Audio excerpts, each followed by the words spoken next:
Good evening. The head of the SPCA in Nova Scotia calls it an eye-opener. And tonight, questions are being asked about how the province monitors animal rescue programs. As Global News told you last night, the SPCA moved in on a Cape Breton compound on Saturday, seizing about 100 animals, all victims of horrible neglect. Investigators are back on site tonight, removing even more animals which they couldn't take with them yesterday. We begin our coverage with Global's Russ White.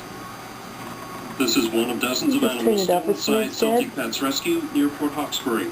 61 cats and 27 dogs were seized by authorities Saturday, housed inside this unfinished kennel and unoccupied house.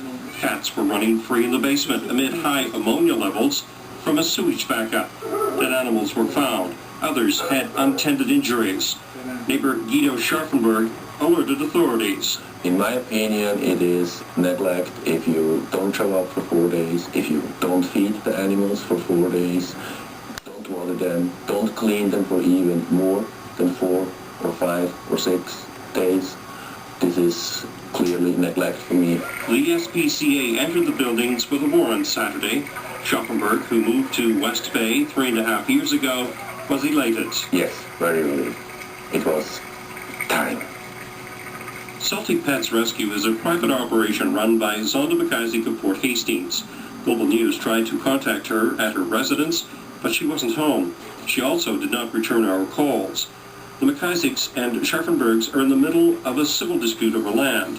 A message posted on the Celtic Rescue website alluded to the court action. McIsaac referred to Scharfenberg as a disgruntled neighbor and accused him of giving the SPCA false information. Scharfenberg says his interest is solely in the welfare of the animals.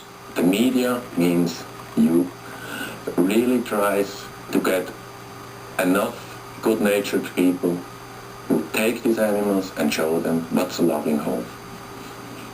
This is the most important thing for me. Russ White, Global News, Sydney. Now, as for the animals seized over the weekend, all of the cats are suffering from upper respiratory problems. 3 had to be euthanized after testing positive for feline leukemia. Now, while the SPCA is getting some criticism for failing to act a little sooner, the association says this case is more about betrayal than bad practice. Here's Global's Terry Trembath. At the main SPCA shelter, kennels filled with dogs, some still shaking from their experience. At another temporary shelter, cats being cleaned and clipped, all of them suffering respiratory problems. These were the conditions the animals were kept in, floors covered in urine and feces, cats and dogs left unattended for days at a time. The SPCA had been investigating and trying to get access to Zonda McIsaac's animal rescue since October. Every time we tried to make arrangements, then, an excuse would come up as to why that couldn't happen. So then, when, a month passes and, we're still not being able to go back, then obviously we're concerned. Pamela Ketty says what's particularly disturbing is that McIsaac is a well-known member of the animal rescue community. This person is very convincing. I mean, we had no reason not to take her at her word because, like I said, this is somebody that we had worked with in the past. And like I said, she seems like a very sincere, dedicated individual. Beth McKenzie Kent with the Nova Scotia Humane Society says it's clear the system needs to change. The SPCA cannot be the top. There has to be somebody monitoring that. It's a group of volunteers, mainly, who run the board. And I think there does have to be some control, some public accountability. Ketty says the laws need to change so the SPCA can get warrants faster in order to save more animals. But when it comes to this specific case, this is like one of your own. So, it's, if anybody should have known better, it should have been her. I mean, a lot of the cases that we see, it's just sheer ignorance on people's parts. So like I said, we educate them. They realize that what they're doing isn't appropriate, and then they change their ways. This is somebody that knew right from the get-go this was not the way to go. Terry Trembath, Global News, Dartmouth. Patients are speaking out. A trusted member of the animal rescue community has now lost all of her influence and credibility and all of her animals. Nearly 90 cats and dogs were rescued from the Celtic Pet shelter in Cape Breton on the weekend, where it seems they were living shockingly in terrible conditions among feces and even other dead animals. And a word of caution tonight that this has been described as one of the worst cases of animal abuse that officials have ever seen, and some of these pictures reflect that. Here's CTV's Leah Cross. If this pup could talk, he would have a horror story to tell, just like the other 27 dogs and 62 cats that were rescued from what SPCA investigators are calling a house of inhumane horrors. This is by far the worst case I've ever seen. I've been doing this for 4 years and I haven't even heard of a case that is this horrific. Okay, this is the furthest kennel. The conditions are evident in this SPCA video taken Saturday at Celtic Pets, an animal rescue and shelter in Port Hastings, Cape Breton.